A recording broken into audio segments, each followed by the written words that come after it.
Despite objections from many dissenters, President Obama has declared climate change a fact, and he is pressuring his administration to fast-track executive actions to radically change the energy situation in America before he leaves office. Correspondent Doug McElway takes a look tonight. Stymied by the GOP's long resistance to cap-and-trade legislation, the Obama administration's EPA this week began public hearings, the next step towards a final rule, to cut CO2 emissions from new coal plants. The rule would limit emissions to 1,100 pounds per megawatt hour, a level the coal industry says is technologically unattainable. Green energy proponents disagree. Opponents say this will prevent ever building another coal power plant in the United States today. They say that the technology is not commercially available.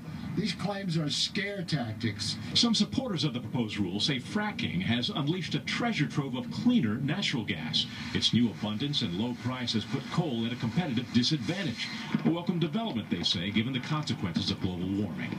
I think there's been a fair amount of scaremongering that says that the only way we can address climate change is through drastic action that is going to increase everybody's electricity bills or ruin the kinds of vehicles they want to drive, and none of that is happening.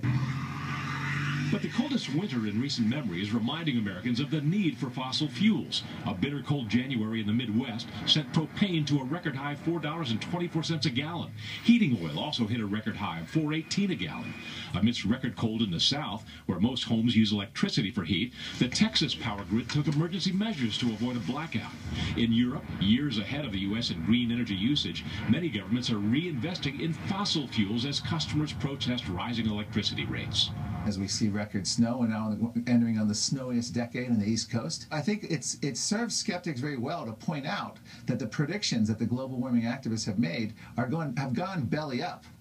Whether the cold winter is evidence of global warming or evidence against it, the new EPA regulation should be finalized just months before the 2014 midterm elections and another approaching winter. Republicans may seize that opportunity to show that limiting CO2 is not without costs. Chris? Doug, thank you.